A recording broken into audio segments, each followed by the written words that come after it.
Polda Metro Jaya menetapkan 6 anggota Satuan Pelayanan Markas Mabes Polri sebagai tersangka dalam kasus pengeroyokan 2 Batak Elang di depan TMP Kalibata Pancoran, Jakarta Selatan. Karopenmas Humas Mabes Polri Brigjen Pol Truno Yudo menjelaskan pengeroyokan terjadi pada Kamis sore saat kedua korban diduga terlibat cekcok dengan pengendara motor yang belakangan diketahui merupakan anggota Polri. Dalam 1 kali 24 jam, penyidik melakukan olah TKP, mengumpulkan barang bukti, memeriksa CCTV, serta memeriksa 12 saksi. Dalam melaksanakan olah TKP, tentunya juga penyidik telah mengamankan alat bukti. Dalam proses selanjutnya juga telah memeriksa 12 saksi yang tentunya melihat, mendengar, dan mengalami sesuai dengan di tempat kejadian perkara awal. Ini telah dilakukan pemeriksaan. Kemudian juga melakukan pengamanan area untuk mencegah adanya kerumunan dan kemudian juga dalam rangka menjaga keselamatan seluruh warga. 6 orang tersangka dijerat pasal 170 ayat 3 KUHP tentang pengeroyokan yang mengakibatkan korban meninggal dunia. Tak hanya proses pidana, ke-6 tersangka juga langsung diproses dalam sidang kode etik Polri. Di Propam Polri menetapkan perbuatan mereka sebagai pelanggaran berat dan sidang etik akan digelar pada Rabu 17 Desember 2025. Selain itu, Polri masih mengidentifikasi pelaku perusakan dan tidak menutup kemungkinan adanya tersangka tambahan. Dari Jakarta, Denny Hardimansyah, Nusantara TV melaporkan. Pemirsa, perkembangan kasus pengeroyokan yang berakhir tewasnya dua anggota Mata Elang oleh 6 oknum polisi akan kita bahas bersama narasumber di Dialog Prime sore ini. Di studio sudah hadir Ketua Umum Organisasi Kemasyarakatan Ormas Persaudaraan Timur Raya atau Petir, Alex Kaju, dan nanti akan bergabung melalui sambungan Zoom dengan Kepala Badan Reserse Kriminal Kabareskrim Polri periode 2008-2009, Komisaris Jenderal Purnawirawan Susno Duaji, dan juga akan ada Kepala Subdirektorat Penerangan Masyarakat Polda Metro Jaya, Ajun Komisaris Besar Polisi Ronald Simanjuntak. Saya akan ke Pak Alex terlebih dahulu. Selamat sore Pak Alex. Selamat sore, Assalamualaikum warahmatullahi wabarakatuh. Waalaikumsalam warahmatullahi wabarakatuh. Terima kasih sudah hadir di studio kami. Pertama-tama mungkin saya ingin tahu bagaimana perbincangan di teman-teman anggota Petir setelah kejadian kemarin? Untuk sementara ini di Petir sih sudah kondusif. Sudah tidak ada lagi membahas permasalahan ini. Kita percayakan ke aparat penegak hukum. Kita serahkan semua kasus ini biar berjalan sebagaimana mestinya lah. Oke. Apa yang membuat teman-teman akhirnya bisa reda amarahnya, Pak Alex? Alhamdulillah, saya memberikan pemahaman, pengertian kepada mereka untuk segera menarik diri, menahan diri. Jangan sampai masalah ini, kalau kita tidak bisa menahan diri, nanti kita buat masalah baru. Saya memberikan pemahaman seperti itu. Oke. Tapi kan meskipun bisa menahan diri, pastinya ada tuntutan yang diinginkan oleh teman-teman. Mungkin bisa dijelaskan Pak Alex, apa yang diinginkan oleh teman-teman pasca kejadian yang menewaskan 2 anggota kemarin, 2 anggota Mata Elang kemarin? Baik, dari hasil pertemuan kami kemarin, tadi kan sempat dibacakan oleh mbaknya masalah pasal itu. Pasal itu yang jadi perdebatan kemarin, pasal 170 dikenakan. Sedangkan menurut saksi, adik kami 2 orang yang selamat ini, itu sudah direncanakan memang oleh para pelaku ini. Karena ada jeda waktunya, 2 jam apa 1-2 jam lah jeda waktunya. Mereka bawa putar-putar sampai terjadi, dibawalah ke TKP tempat kejadian pembunuhan itu. Akhirnya kami berdialog kembali. Alasan dari pihak aparat kepolisian kemarin lewat Kanit apa panitnya, Kanit kalau nggak salah ya, Kanit Reskrimnya menyampaikan mohon maaf tadi dari yang memberikan itu dari Karopenmas menjelaskan bahwa memang kemarin tadi itu sengaja waktu kompres Konferensi pers pers, ya, itu sengaja ini biar buru-buru, biar cepat selesai. Yang penting ditetapkan dulu pasal. Oke. Ya, biar bisa diinikan dulu katanya. Entah ada alasannya apa itu. Iya. Nah, itu yang menjadi perdebatan kami kemarin. Oke. Sehingga kami tetap bertahan di Polda sampai kami mendapatkan benar-benar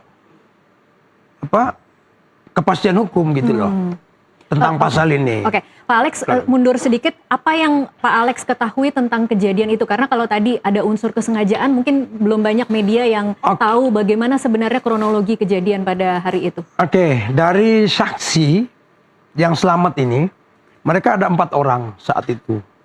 Mereka nongkrong di lampu merah Hotel Kaisar ya, yang di Pancoran itu. Iya. Karena saat itu kebetulan saya lagi di Bogor. Mereka nongkrong di situ. Menurut informasi mereka, ini motor datanglah satu orang kendaraan roda 2 ini, motor entah mereknya apa kita tidak tahu, takut salah saya bicara. Lewat depan mereka, mereka biarkan. Terus dia balik lagi. Ini motor ini balik lagi ini. Motor ini balik lagi, mereka tidak ganggu katanya. Entah yang ketiga, apa yang keempat baru mereka ikutin. Mereka penasaran. Ini mondar-mandirnya sambil memprovokasi atau Ya, gimana? sepertinya sih memprovokasi. Oke. Kalau menurut saksi yang selamat ini, dia memprovokasi. Dan anak-anak ini pun sudah tahu kalau motor ini sudah dipindah tangan kan. Oh, oke. Dari mana taunya? Dari si atas nama. Karena mereka datang ke atas nama mengatakan motor saya sudah dipindah tangan kan ke si A lah gitu contohnya ya. Nah, akhirnya anak-anak sudah tahu sebenarnya ini bahwa motor ini ada di aparat, ada di anggota. Mereka nggak tahu kalau anggota mana gitu loh. Anggota mana mereka tidak tahu. Oke, tapi yang mengendarai motor itu memang anggota polisi ya? Ya ini kenyataannya. Iya. Ya, kenyataannya setelah terungkap kan memang benar dari aparat kepolisian, dari Mabes Polri iya. kan. Dan saat mondar-mandir itu memang sudah ada yang mengikuti di belakang atau masih motor sendiri saja, Pak Alex? Itu saya tidak tanyakan, tapi rangkaiannya begini.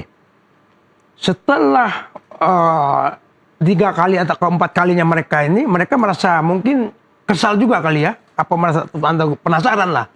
Cobalah kita ikutin. Mereka ikutin tuh berdua. Yang selamat ini yang ikutin dulu. Kalau yang korban ini nyusul. Oke. Dia ikutin sampai ke Kalibata, lampu merah. Ini motor masih putar-putar, dibawa putar-putar ini. Dia bawa putar-putar. Menurut dia sih katanya sih sambil telepon. Nah, muter diikutin terus sampai terakhir dibawalah ke TKP itu. Nah, datanglah motor yang kedua ini, yang korban ini, almarhum Yanto sama almarhum Miklon. Oh, justru baru datang. Baru datang, nyusul. Oke, baik. Pak Alex, kita harus break jeda azan maghrib dulu. Dan Pak Susno juga sudah bergabung bersama kami. Pak Susno, ditahan dulu, kita akan break azan maghrib terlebih dahulu. Pemirsa tetaplah bersama NTV Prime, kami akan kembali usai jeda.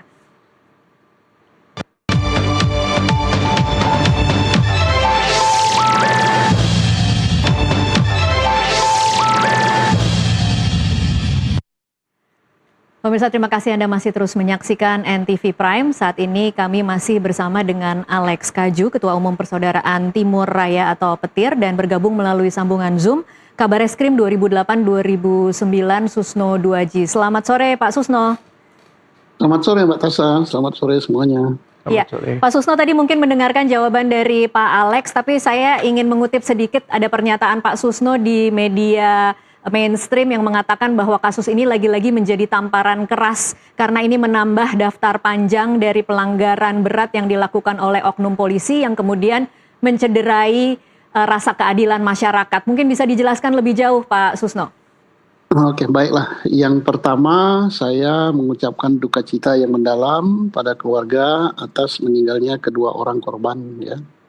Yang kedua, saya menghargai dari aparat kepolisian yang demikian cepat sesuai dengan prediksi saya bahwa tidak terlalu sulit untuk mencari pelakunya, dan bahkan pada waktu Kapolsek memberikan keterangan pers pada hari itu juga saya katakan Saya yakin polisi sudah tahu siapa pelakunya, tinggal nangkap, tinggal menunggu saatnya. Ternyata benar 6, dan kita salut karena tidak pandang bulu, walaupun anggota Polri langsung ditangkap dan langsung dinyatakan pelanggaran kode etik berat. Tentunya akan diikuti dengan pelanggaran pidana, yaitu penganiayaan sampai meninggalnya orang lain.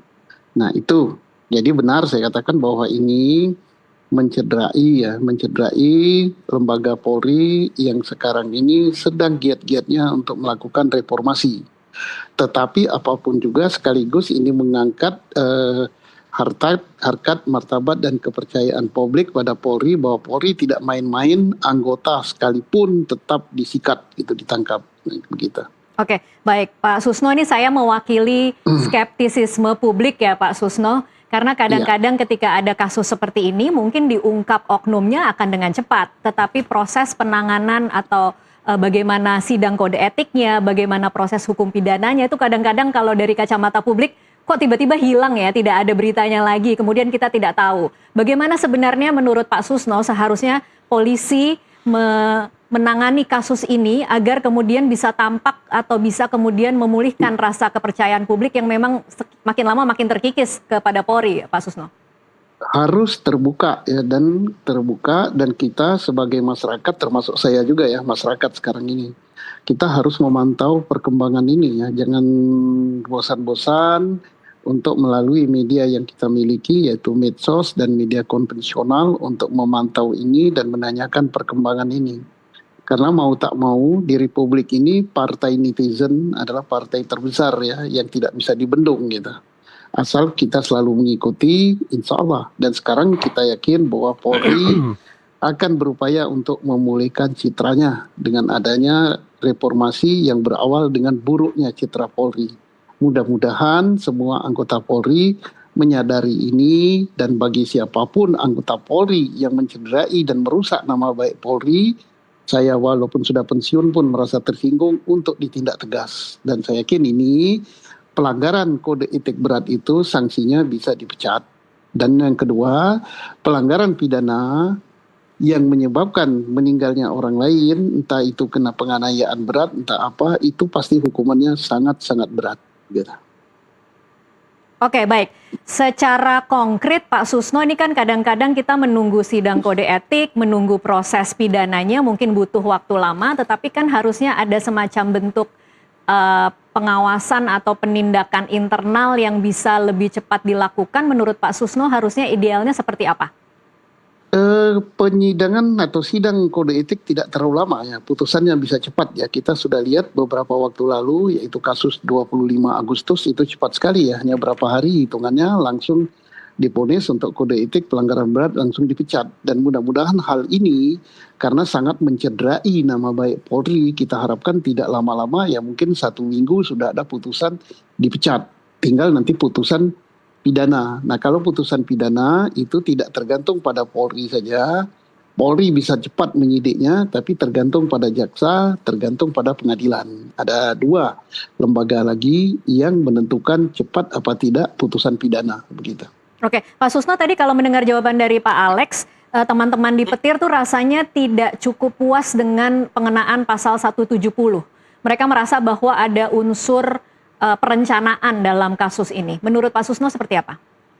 Semuanya harus dibuktikan. Boleh saja kita berprasangka, dan sangat bagus kalau Petir punya anggapan gitu, ajukan saja buktinya kepada penyidik gitu ya. Jadi nggak usah takut, nggak usah segan. Saya yakin Polri sekarang sudah berubah gitu. Asal Petir mempunyai bukti-buktinya, saya termasuk salah satu di antara yang mendukung gitu ya.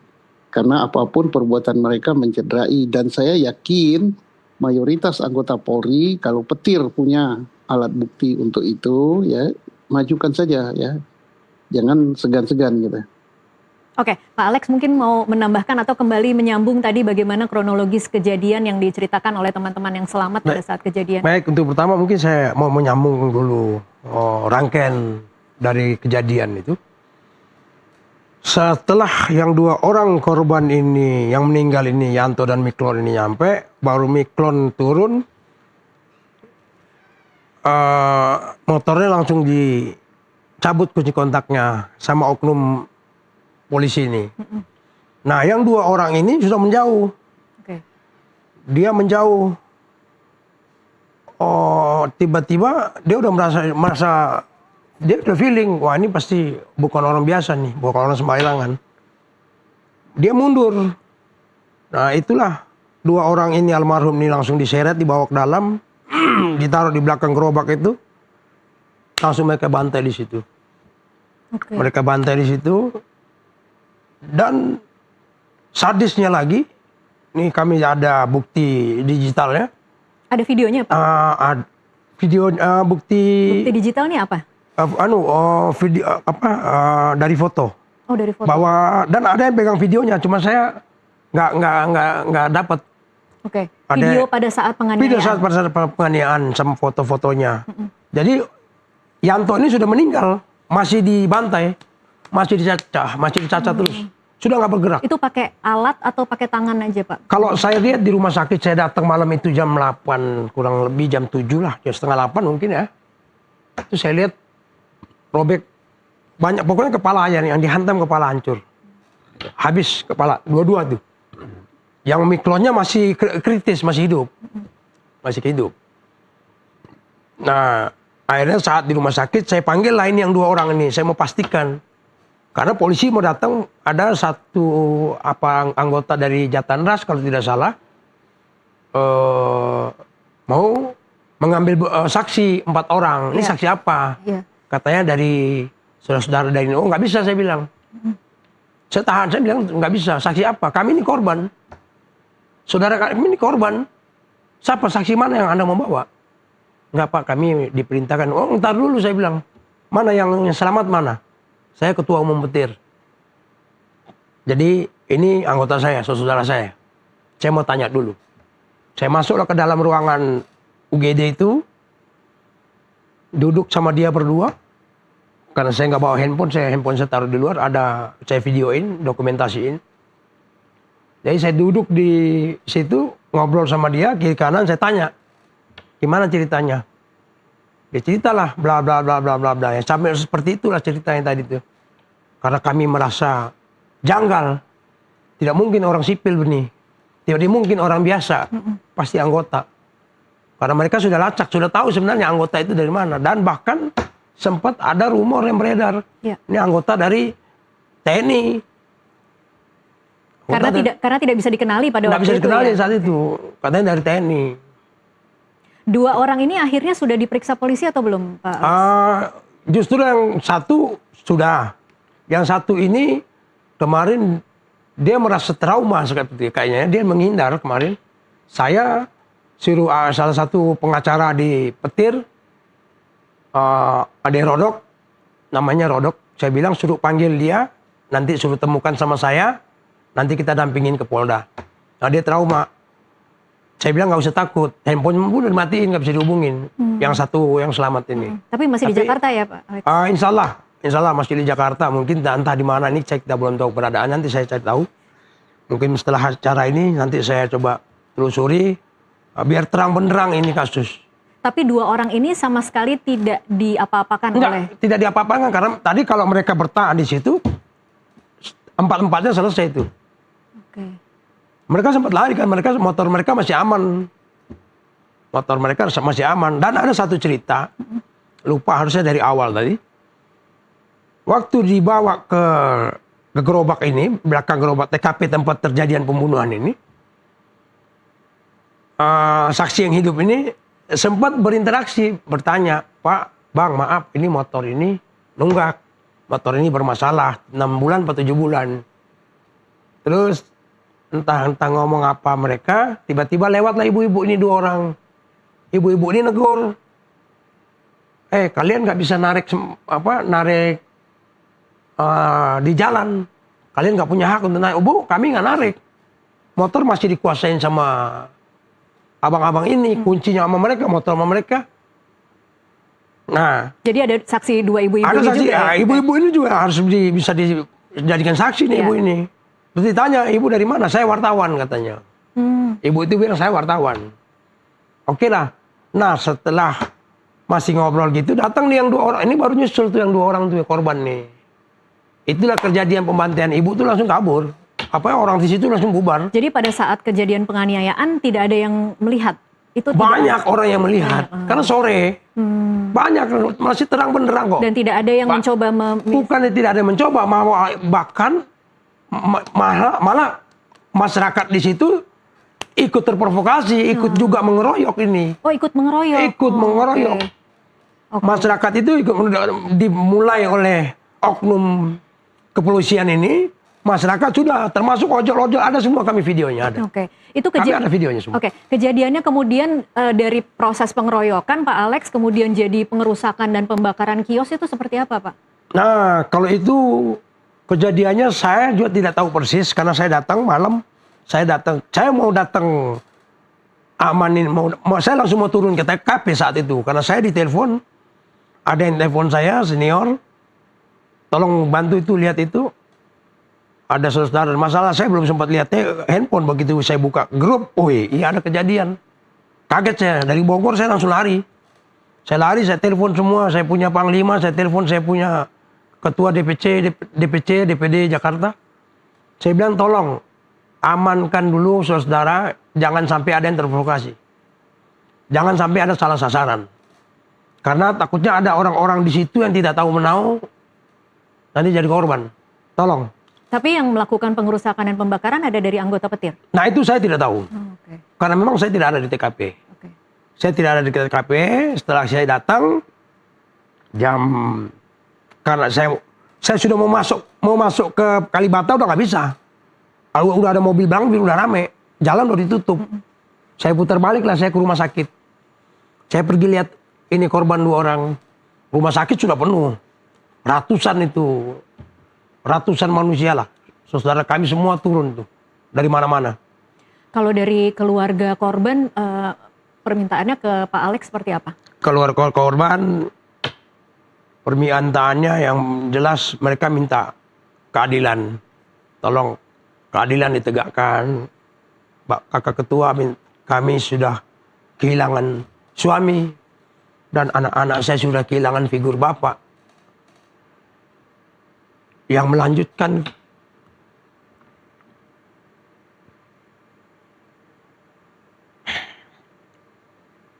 siapa yang akan melanjutkan nasib anak-anak kami ini.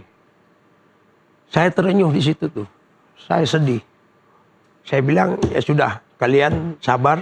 Nanti saya sebagai ketua umum petir Persaudaraan Timur Raya yang ada di rumah adat ini, saya akan berusaha semampu saya nanti. Saya akan berkoordinasikan dengan aparat kepolisian. Alhamdulillah kita bisa masuk, kita bisa tembus. Insya Allah nanti mungkin hari Rabu. Karena kemarin buru-buru alasannya. Masalah pasal itu tadi yang penerapannya 170 itu. Kami bersikeras ke 340, ke 338. Junto 1170. Oh, 170 ke 338 ya? Ya, kita minta 340. 340, oke. Kita minta 340. Oke. Kita minta 340. Terus alasan dari aparat kepolisian, mohon bersabar, Bang, nanti kita hari Rabu akan ada sidang kode etik. Kode etik ya. Dan PTDH kalau nggak salah ya kemarin ya. Kalau saya nggak lupa saya mana, kalau nggak salah sidang kode etik dan pemecatan ini PTDH itu. Nanti mungkin baru bisa kita bicarakan di situ, mungkin nanti baru kita. Jadi itu pertemuan pertama petir dengan pihak kepolisian ya hari Rabu itu nanti. Dan akan dibawa juga barang-barang bukti yang dikumpulkan oleh petir dari ya, kejadian. petir akan bawa barang bukti juga. Kita juga punya barang bukti semua. Oke. Punya. Baik, saya akan coba ke Pak Susno lagi. Pak Susno, mungkin ada komentar dari keterangan dari Pak Alex tadi? Bagus, jadi kalau memang punya alat bukti ataupun punya barang bukti, ya tolong bantu penyidik ya untuk dilengkapi supaya nanti bisa menentukan pasal yang tepat ya, sehingga pasal yang tepat itu bisa dilengkapi alat buktinya, bisa didukung oleh barang bukti sehingga nanti penyidik ngajukan ke jaksa juga enak gitu dan tidak ditolak, tidak bolak-balik, dan kemudian bisa sampai di sidang pengadilan pun bisa lancar, pembuktian oleh hakim juga bisa cepat. Ya, yakinlah bahwa polisi nggak akanlah melindungi orang-orang yang sudah mencemarkan nama baik Polri seperti ini. Ya. Nah, buktinya dalam waktu singkat sudah ketangkap, bagus, bantulah ya. Kemudian saya menghimbau juga kepada pihak penyidik juga harus diungkap karena ini telah merugikan rakyat gitu ya, terutama yang nggak bersalah, yang warungnya kebakar gitu. Dan juga harus dicari, harus disidik juga gitu. Termasuk berikut pemerintah daerah juga harus bertanggung jawab pada rakyatnya gitu. Jangan sampai kehilangan pencarian rakyat kecil gitu. Jadi Pemda turun tangan juga untuk merehab bangunan-bangunan itu. Oke, Pak Susno, kalau tadi keinginan dari teman-teman di Petir adalah pasal 340 yang diterapkan dalam kasus ini, unsur-unsur apa yang harus dipenuhi Pak Susno agar kemudian ini tidak dilihat hanya sebagai pengeroyokan yang berujung kematian? Nah, itu sangat gampang ya, karena deliknya kan delik material ini gampang sekali buktikannya. Jadi ada tidak unsur-unsur dari pasal itu yang pendukung alat buktinya. Misalnya kalau mau membuat pembunuhan, misalnya yang paling berat pembunuhan berencana. Harus dibuktikan bahwa peristiwa ini seketika terjadi atau jauh sebelum peristiwa memang sudah direncanakan untuk membunuh gitu ya. Nah, itu harus dibuktikan. Alat buktinya bisa alat bukti berupa keterangan saksi, bisa alat bukti elektronik, bisa alat bukti lain yang menyatakan betul-betul ada rencana bahwa ingin membunuh gitu. Nah, atau misalnya pembunuhan tidak direncanakan, rencananya tidak ada tapi niatnya pun juga ingin membunuh gitu kan. Nah, itu kumpulkanlah alat bukti itu. Tapi memang sekarang betul bahwa Polri pasti konsentrasi utamanya adalah sidang kode etik. Karena itu yang harus didahulukan untuk menentukan status mereka ini. Jadi kalau pelanggaran berat itu diterapkan kode etiknya yang paling berat yaitu PTDH. PTDH itu adalah pemecatan dengan tidak hormat. Jadi nggak dapat pensiun, nggak dapat apa-apa. Nah, setelah pemecatan maka status dia bukan lagi Polri, maka penyidikan untuk pidananya lebih gampang gitu. Oke, kalau menurut Pak Susno bagaimana seharusnya polisi memperlakukan kasus ini, karena kita bisa melihat imbasnya kemarin justru kemudian menimbulkan pengerusakan dari kios-kios pedagang dan kerugian material yang begitu besar. Bagaimana seharusnya polisi menangani kasus ini agar kemudian tidak menimbulkan efek-efek samping yang tidak diinginkan?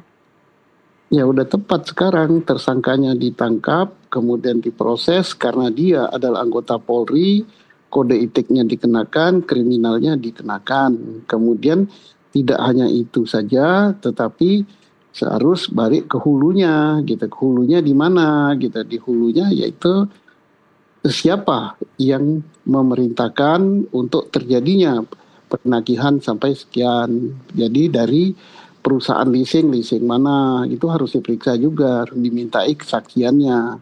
Kemudian kalau memang ada perusahaan lain selain leasing, misalnya apakah dia bank, apa perusahaan simpan pinjam juga harus diperiksa. Supaya kejadian-kejadian seperti ini tidak terulang, harus diminta keterangan dari orang yang memerintahkan untuk nyuruh nagih dan sebagainya, apa perintahnya, isi perintahnya apa, tugasnya apa, semuanya harus terang benderang. Dan harus lebih makro lagi, lebih jelas lagi, ini catatan untuk DPR dan catatan untuk pemerintah. Karena masalah seperti ini bukan terjadi baru kali ini, banyak di banyak tempat walaupun mungkin tidak menimbulkan korban jiwa. Iya. Kenapa bisa terjadi begini?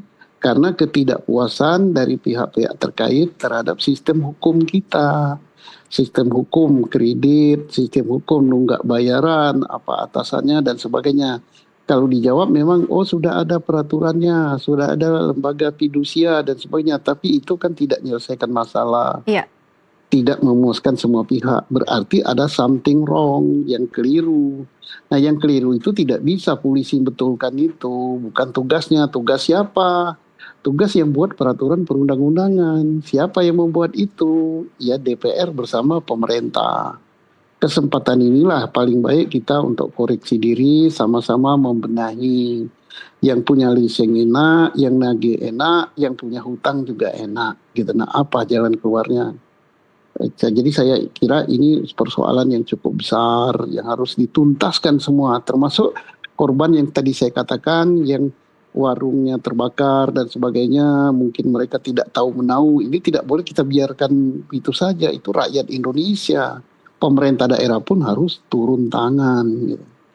Baik, Pak Susno, saya ke Pak Alex sekarang. Ini memang apa yang dikatakan Pak Susno sejalan dengan apa yang juga dikatakan OJK, ada kesenjangan antara regulasi dan praktek penagihan utang di lapangan, Pak Alex. Mungkin kita bisa tampilkan juga grafisnya sambil kemudian kita bahas, Pak Alex, ini kalau di publik sendiri agak terbelah ya Pak Alex, dan kita sama-sama saksikan ada 3.858 pengaduan ke OJK per Juni 2025.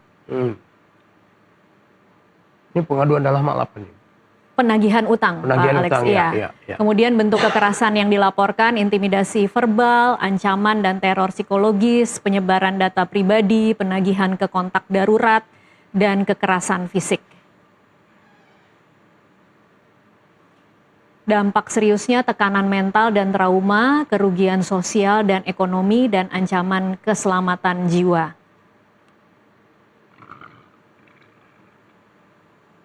Ini adalah hak-hak konsumen yang seharusnya dilindungi hukum karena memang ada aturannya, harusnya bebas dari intimidasi. Penagihan hutang hanya dilakukan pada pukul 8 hingga pukul 20, hanya ke peminjam, bukan ke pihak lain. Kita menyaksikan kadang-kadang kita bukan yang meminjam tapi terkena imbas dari teror-teror penagihan utang. Kemudian ada juga data pribadi yang wajib dilindungi. Dan ini yang terakhir, ancaman hukum bagi pelanggar. KUHP pasal 368 dan 335, ada Undang-Undang ITE pasal 32 Jungto 48 dan ancaman pidananya hingga 9 tahun penjara. Saya ingin ke Pak Alex karena mungkin kalau kita menjaring reaksi publik paling tidak di sosial media Pak Alex, itu publik agak terbelah antara yang mendukung polisi, pro kontra, kemudian oknum polisi, ada juga yang mendukung teman-teman di petir yang melihat bagaimana kejadian kemarin. Nah, ini Anda melihat polarisasi ini akan dampaknya seperti apa terhadap proses penanganan hukumnya nanti? Saya sih berpikirnya begini, Mbak. Permasalahan debt collector ini sebenarnya negara harus hadir di sini untuk memberikan kepastian hukum. Karena adik-adik, saudara-saudara juga yang bekerja ini serba salah juga mereka. Mereka sudah dapat SK, sudah punya surat lengkap, datang menamperin ke yang kredit, datangin baik-baik ke rumah, kadang-kadang temuin, kalau ketemu di jalan, ayo kita ke rumah. Nah, terkadang sering terjadi sampai di rumah justru saudara-saudara kami yang datang menagih ini diprovokasi. Terkadang ada yang diteriakin maling lah, ada yang diteriakin jamret lah. Banyak hal yang sering terjadi di lapangan terhadap adik-adik kita ini yang bekerja sebagai kolektor. Ada dua sisi cerita berarti ya, dari 3.800 itu dari sisi penagih hutang juga ada cerita-cerita yang... Ada cerita. Kami sering terjadi, bahkan kami udah korban berapa kali, udah banyak kali yang korban ini, saudara kami ini. Bahkan mereka tuh punya surat, lengkap. Satu contoh yang saya kasih, kejadiannya di Tangerang Selatan dulu. Namanya saudara kami Bobby Paliama, ke rumah dia, di rumahnya didatengin. Dan ibu-ibu ini panggillah ormas setempat di kampung di Tangerang, di Legok sana, daerah Tangerang itu. Sehingga terjadilah perdebatan di situ. Tadinya kendaraannya sudah mau dikasih. Tapi karena datang ada pihak lain yang memprovokasi warga, akhirnya saudara kami ini jadi korban. Bayangin saja, bukan hanya ormas ini yang menganiaya. Tukang taksi berubat, itu supir taksi yang lewat turun pukul. Saking sebegitu apa ya, sebegitu ininya kali sama alerginya dengan debt collector ini yang bikin kita miris. Karena dengan kita pekerjaan kita punya saudara ini kan mereka punya keahlian cuma di situ. Dan itu pun mereka bekerja juga bukan kerjanya nggak ada surat, ada SK lengkap mereka itu. Nah yang sering terjadi di lapangan begitu. Kadang sudah diikuti di jalan, dia mau ikut ke rumah, nggak mau ketemu ke tempat orang lain, ke saudaranya lah apa segala macam. Nah ini yang jadi polemik ini buat kita. Oke, kalau kemudian bisa meminta satu kejelasan seperti apa kejelasan aturan hukum seperti apa? Kejelasan aturan hukum berkaitan dengan pekerjaan leasing ini dari pemerintah mungkin kalau nggak salah dari Komisi 3 ya yang menangani bidang hukum ya kita mau minta audiensi di Komisi 3 nih. Setelah ini permasalahan ini clear, kita mau ini kan saudara kita yang karena mungkin sekitar 60-70% lah anak-anak kita ini bekerjanya di lapangan untuk di Jakarta ini. Oke. Ya, tapi kalau kita diperlakukan begini terus dengan stigma yang sudah dibuat sedemikian rupa, akhirnya kita nggak pernah ada benarnya. Kalau memang kita sudah tidak dibolehkan kerja begitu, negara mau kasih pekerjaan kita, kasih dong pekerjaan saudara kita. Datang jauh-jauh dari kampung sana karena kehidupan kami terbatas. Indonesia Timur ini kita tahu sendiri, kami punya apa yang tidak kami punya. Papua sana, emasnya, Sulawesi sana dia punya tambang nikel apa segala macam. Kami punya kekayaan alam juga di daerah kami. Cuma tidak kami nikmati. Itulah akhirnya eksodus datang ke Jakarta lah itu. Karena memang ekonomi, keterbatasan hidup, kebutuhan hidup.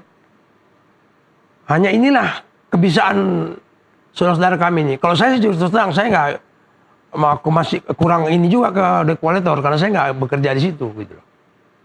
Sedikit tidaknya saya tahu lah. Karena sering kejadian gitu loh. Setiap ada kejadian kami turun bantu. Tapi kalau salah kami tidak bela. Kalau dia salah, saudara kami ini kami nggak bantu. Biarkan aja aparat kepolisian, silakan diproses. Itu fair dong. Iya. Ini hanya yang dilihat sisi kejelekan kami saja. Sedangkan banyak debt collector yang kerjanya benar, baik. Ya, kemarin kita lihat di media sosial sampai saya jujur terus terang karena memang yang kemarin viral saya, dampaknya ke keluarga saya, kakak saya, anak istri saya melihat itu ya namanya di sekarang digital ini, media sosial ini kan mereka lihat tuh pro kontra.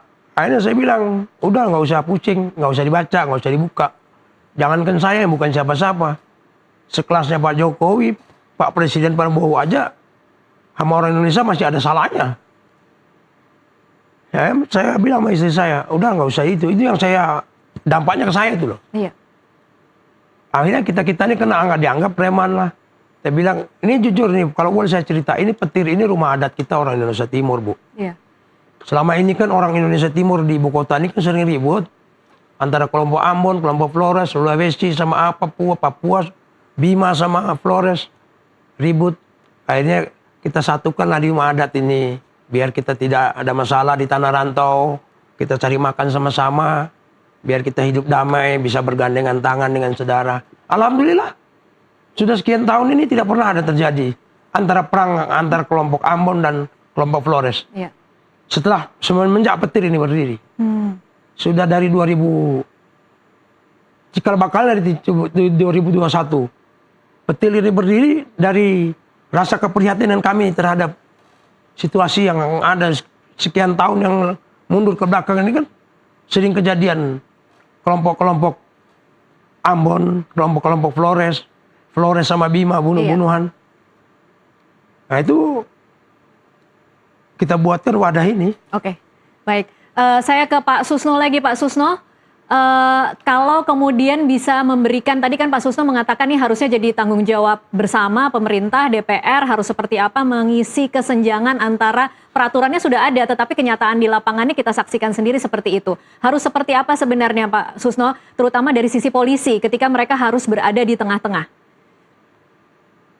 Ya kalau polisi pertama ya sudah jelas aturan mainnya. Mereka memegang hukum acara, kemudian peraturan perundang-undangan dan hukum materialnya gitu ya.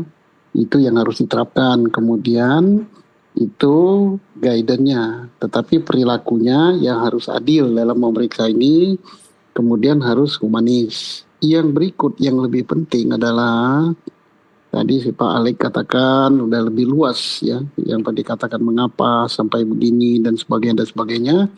Inilah negara harus hadir. Negara harus hadir itu mengatasi akar masalahnya. Akar masalahnya apa? Tadi terlihat adalah terkait dengan tenaga kerja. Satu, artinya mereka ingin sekali gitu tidak bekerja yang nyerempet-nyerempet bahaya, yang berhadapan dengan orang, yang cenderung gitu gampang menimbulkan suatu konflik ya, tetapi mungkin tidak ada pekerjaan yang tersedia gitu. Nah ini tanggung jawab negara dan kita sangat berharap di pemerintahan Pak Prabowo ini yang janjinya akan menciptakan sekian juta lapangan kerja gitu. Kita belum tahu di antara sekian juta itu sudah berapa yang terrealisasi. Nah itu kan untuk nampung anak-anak muda ini gitu biar dia bisa kerja. Syukur kalau kerja sambil kuliah lagi gitu. Nah ini negara yang harus hadir. Termasuk juga negara menyiapkan peraturan perundang-undangan yang memberikan perlindungan. Perlindungan pada siapa? Perlindungan kepada lembaga yang memberikan leasing supaya dia duitnya tidak nyangkut. Perlindungan kepada orang-orang yang disuruh nagih hutang kalau dia nyangkut. Harus diposisikan bagaimana? Harus diposisikan upah harian, harus diposisikan dia sebagai karyawan. Kalau dia karyawan statusnya akan lain. Kemudian harus juga dibuat suatu aturan juga bagi orang yang nunggaknya cukup lama. Apa bisa langsung ditarik gitu saja? Apa dibiarkan saja sehingga nggak bayar pun nggak diapa-apain gitu kan? Ini kan tidak adil kalau begitu. Jadi tapi harus didetailkan ya Pak Susno ya? Iya, karena itulah tadi bagus gitu ngadapnya ke Komisi 3. Karena itulah komisi yang buat peraturan perundang-undangan. Dan ngadap juga ke komisi berapa ya? Lembaga keuangan 11 kalau nggak salah. Ke Komisi 11 juga. Karena leasing, bank dan sebagainya itu bernaungnya di sana. Ini loh persoalan bangsa cukup besar. Dan ini bukan di Jakarta saja. Saya kira semua kota di Indonesia itu ada yang seperti ini. Hanya ada yang terangkat ke permasalahan, ada yang tidak. Jadi jangan kita hanya melihat gitu, waduh ekonomi bangsa secara makro begini. Tidak. Rakyat menghadapi problem seperti ini. Atasilah oleh perwakilan-perwakilan kita, cerdik pandai kita di DPR, cerdik pandai kita di lembaga pemerintahan. Ini loh persoalan rakyatmu. Dan ini menghentakkan kita membangkit, mudah-mudahan ini untuk membawa negara ini ke arah perbaikan. Ya. Baik, terima kasih Pak Susno untuk waktunya bersama kami di NTV Prime. Pak Alex juga terima kasih sudah hadir langsung di NTV Prime. Kita akan sama-sama kawal kasus ini akan seperti apa. Mudah-mudahan memang meskipun ini melibatkan oknum Polri, tapi tetap akan bisa menghadirkan keadilan untuk masyarakat. Terima kasih Pak Alex dan Pak Susno. Sama-sama. Dan pemirsa tetaplah bersama NTV Prime, kami masih akan kembali usai jeda.